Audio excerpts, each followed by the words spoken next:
wabarakatuh. Nah, hari ini kita akan mewawancarai salah satu permasalahan yang sering terjadi di SMK Negeri 1 Tanah Luas. Nah, sekarang bisa Pak Sudir jelaskan mengenai seputaran sekolah ini, Pak. Terima kasih, Pak. Pak Sudir di sini, ada nggak kejanggalan-kejanggalan di seputaran ini yang memprihatinkan atau yang mengganggu ruang lingkup proses belajar mengajar di sini, Pak Sudir?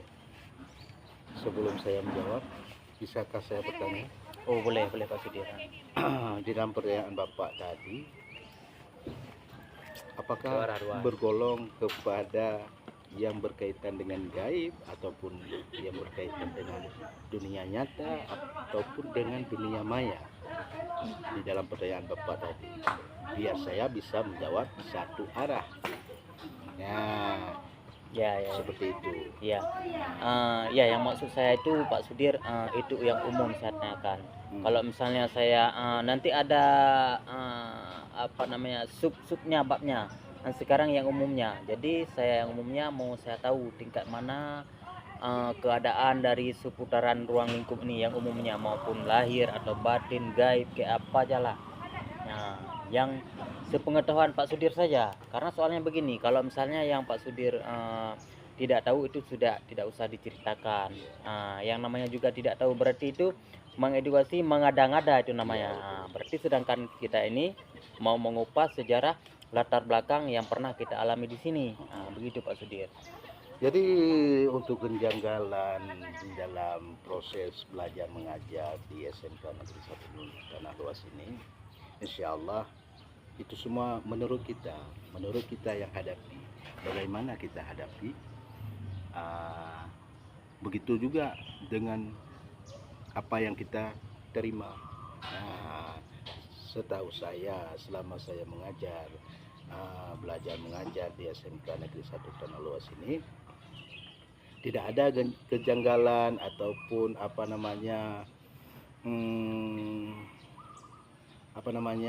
tidak ada lah yang terpengaruh dengan situasi belajar mengajar. Ya, berarti selama proses belajar mengajar di sini, berarti proses belajar mengajar berarti berjalan lancar. Akan tetapi kemarin itu saya menemukan kejanggalan Pak Sudir. Ya. Jadi begini kejanggalannya. Jadi pada saat proses waktu itu kemarin, kan ada waktu 17 perayaan hari 17 Agustus. Nah, kan hari berikutnya, hari tanggal ke-18 kan kita buat perlombaan. Nah, kan ada beberapa siswa di sana, di sini ada beberapa titik itu siswa yang kesurupan, sehingga sempat mengangkatnya ke kantor, dan sempat juga saya yang selesaikan.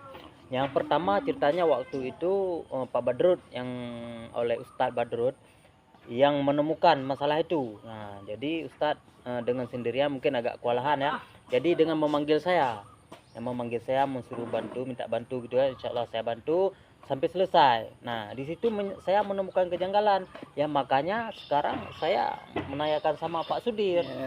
Yang jadi permasalahannya. Makanya itu saya timbul pertanyaan. Berarti itu pertanyaan yang sangat luar biasa. Mungkin saya pernah hadapi seperti itu selama di SMK 1 Tanah Luas ini. Pengalaman saya di tahun 2015, 2016 dulu di sini ada kejadian seperti itu. Tetapi setelah kita cek semua, sebab kenapa? Itu kesurupan ini itu ada. Ada. Tetapi kita sebagai manusia mempunyai akal sehat. Kita pasti akan melihat bagaimana kesurupan dia, apa penyebabnya. Kami cek waktu itu, apa penyebabnya, kenapa dia sampai kesurupan. Ya. Ada banyak faktor di situ. Ada banyak faktor. Pertama, kami teliti, kami informasikan, kami telusuri sampai ada yang anak naik pagar. Naik pagar itu kami kejar sampai sawah dalam. Sampai sawah. Sampai landing. Sampai ke rumahnya. Tahu-tahu ujungnya dia itu dia di rumah apa namanya ada konflik dengan keluarganya yang pertama. Di sini dia psikolognya kan dia tidak ada yang apa namanya tidak ada yang orang open, dia kasih sayangnya kurang. Dia di sini mencarilah kasih sayang kepada sesamanya supaya orang menghargai dia, tapi banyak orang yang dibulikan dia, sehingga dia tahu-tahu ujung-ujungnya dia buat kesurupan itu. Satu. Iya. Ada yang kedua, memang ada riwayat hidupnya. Nah, terpengaruh oleh pikirannya yang negatif kita bilang. Iya. Sebetulnya itu semua ada, tapi tidak ada. Ada itu, tapi tidak ada. Kenapa kita bilang? Kalau memang itu ada penghuninya misalnya di sini. Setiap tahun ada kejadian. Ya, ini sedikit Pak Sudir. Habis saya itu, potong. enggak. Ini biar saya jelaskan. Ya. Habis itu, setelah kejadian itu, ada setahun kemudian ada juga kejadian. Habis itu 5 tahun itu nggak ada kejadian sama sekali, nggak ada kejadian seperti itu. Kenapa? Karena ada faktor-faktor. Yang pertama, mungkin ada dari siswa-siswa ini orang yang terkontrol oleh orang tuanya. Dari segi kehidupannya, dari segi pendidikannya terkontrol. Sehingga dia apa namanya? Seperti itulah Bapak. Ya, Iya, yang kita hadapi. Iya. Saya Berarti pernah itu, juga Iya. menghadapi. Itu berarti selama itu yang sudah Pak Sudir alami seperti itu betul saya sedikit menyambung dari cerita Pak Sudir ataupun mendalaminya. Kemudian memang saya pernah juga menemukan yang hal seperti itu, dan banyak sekali hal-hal yang pernah saya alami, yang pernah saya temukan di perjalanan kehidupan saya yang pernah saya jalani.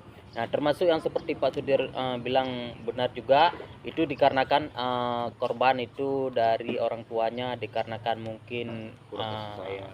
ya dikarenakan orang tuanya cekcok atau bagaimana di rumahnya kan, sehingga bebannya Iya, udah lah, Pak. Bang salah. Salah apain? ya jadi sehingga resikonya itu dialami oleh anak, ditanggung oleh anak. Nah, karena begitu terbebannya nggak sanggup berpikir. Jadi unek-unek yang disimpan dia itu kemana nih harus saya bawa, sama siapa harus saya mengadu. Nah, selagi-lagi dia itu tidak terlalu dekat sama saudaranya. Ya kalau Pak Sudir kita lanjut lagi, ya kalau misalnya seandainya dia punya saudaranya, dia tahu kemana dia harus mengadu, kemana dia harus mencurahkan isi hatinya, kemana dia harus melimpahkan beban yang pernah dia tampung. Begitu. Jadi ini dikarenakan saudara yang tidak ada, jadi dia harus menanggungnya bebannya sendiri, sedangkan beban rumah tangga dengan cekcok dengan orang tuanya. Nah, begitu Pak Sudir. Sehingga dia teredukasi semacam memang begini dia. Memang begini dia. Kerasukan ini yang pertama dia tidak sengaja, akan tetapi dia membuat-buatnya begitu Pak Sudir ya. Kenapa dia membuat dia? Karena itu bisa sampingannya bisa saja karena dia kurangnya beribadat. Nah, itu jelas. Kurangnya berzikir, beristighfar. Itu biasanya. Kalau misalnya anak-anak itu selalu ibadatnya, sembahyangnya, sholatnya tidak pernah tinggal, gitu kan? Dan dia selalu berzikir, mungkin nggak akan sampai dia membuat semacam kesurupan seperti itu Pak Sudir. Nah, jadi yang intinya selama di sini berarti yang sudah alami Pak Sudir alami di sini, kesurupan di seputaran ini berarti itu tidak nyata, dan tidak nyata dikarenakan sehabis kejadian tersebut 5 tahun ke depannya tidak pernah terjadi lagi Pak Sudir ya. Nah, berarti itu kejadian yang dibuat-buat, kesurupan yang dibuat-buat, sehingga membuat siswa-siswa semua waktu itu risih, ribut ya. Jadi sesudah siswa itu tamat dari sini berarti keadaan aman semua Pak Sudir ya. Oke Pak Sudir, terima kasih. Terima kasih sampai di sini. Jadi kesimpulannya begini. Biar saya kasih kesimpulan. Ya, silakan Pak Sudir. Ya, ini kesimpulannya. Kesimpulannya kita sebagai pendidik ini kita tidak tahu pikiran ataupun psikolog anak-anak ini, tidak tahu kita semua. Tujuan kita di sini, kita harus bisa menjadi panutan bagi siswanya, Ya. motivator bagi siswa, tempat curhat bagi siswa, dan tempat memberi kasih sayang pada siswa, sehingga siswa tersebut nyaman menghadapi kita. Itu kesimpulan yang harus kita jalankan sekarang, supaya anak-anak ini bisa. Kadang anak ini beban pikirannya sangat luar biasa di rumah, Iya, ya, di betul. lingkungannya. Tahu-tahu sampai di sini, gurunya ataupun pendidiknya ditekan lagi dia. Nah, kita harus bisa melihat faktor-faktor tersebut. Ya, sedikit Pak Sudir, karena ini kan nantinya ditonton sama seorang Indonesia, jadi kita Pak Sudir tuh tahu cara bagaimana cara mengedukasinya, ya kan? Karena ini nantinya pasti saya yakin ditonton sama orang banyak nantinya. Betul. Istilahnya begini nantinya, jangan sampai dengan perkataan bulan dibully sama orang. Betul. Gitu. Mungkin Pak Sudir paham ya? Oke Pak Sudir. Jadi bagaimana dari Pak Sudir? Maksudnya? Selanjutnya. Cuma itu yang harus kita jalankan sebagai seorang pendidik, seperti orang tua dengan anak. Bagaimana kita hadapi di keluarga kita, begitu juga kita hadapi di peserta didik kita. Mungkin cuma itu yang bisa saya dapat sampaikan. Lebih kurang saya mohon maaf. Wabillahi taufiq wal hidayah. Wassalamualaikum warahmatullahi wabarakatuh.